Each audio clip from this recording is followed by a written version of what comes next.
Hey, it's Allie with Seattle Coffee Gear, and today we're talking about E61 tune-ups. So we actually offer a tune-up kit on our website that I have right here.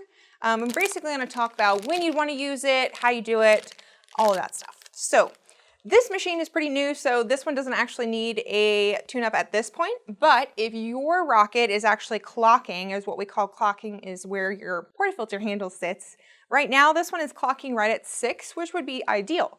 If it's clocking more towards like the 5 o'clock or even the 4 o'clock, or you're having a hard time getting it to seal, or even some leaking coming around your group head, that's a good sign that it's time to do a tune-up.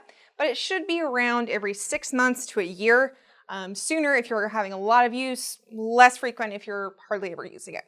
But pretty easy once it is time to do that. Pretty basic and definitely something you can do yourself. So when you're doing these tune-ups, it's a good idea to replace your basket as well. These will actually wear out, the holes will kind of get uneven and like mess up your extraction. So you want to make sure you're replacing those pretty regularly as well. The gasket and the screen are actually already put together here for you. So you just want to make sure that they're sitting flat together as such. And then next will be probably the more difficult part, taking out the current and inputting the new one. So all you'll need for this is really a flathead screwdriver.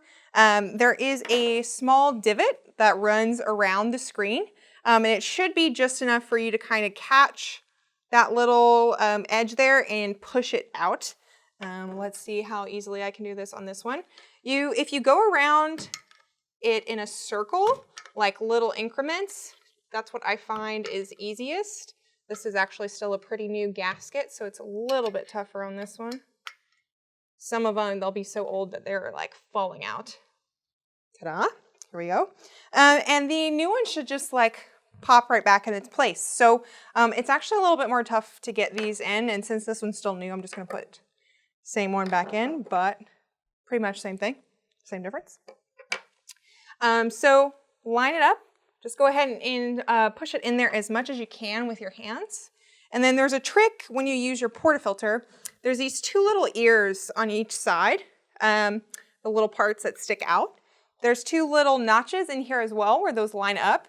So take your portafilter and halfway, it's going to be kind of weird, halfway stick it in to the group. So if I'm lining it up here, I'm leaving half of it out.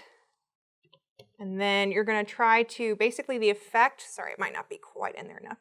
The effect would be to push it around all the way. You might have to push a little bit more, until it actually can fit in the groove. But then once it's halfway out, you can turn it as much as you can. And then back, and then the other side. Sorry, trying to do this from this point of view is a little difficult. All right, so then halfway. Put that around.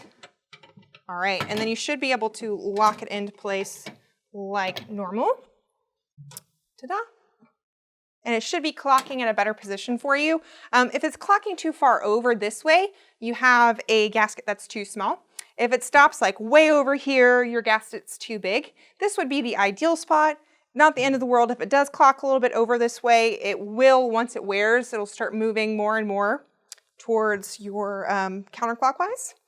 But yeah, pretty simple. Next step would be to use this to back flush your machine like you usually do. Pull a shot and you're back to making great coffee. Thanks so much for tuning in, guys. Don't forget to like, subscribe, comment below. Let us know if you have any questions about this tune-up kit or this video, and we're happy to help. Thanks.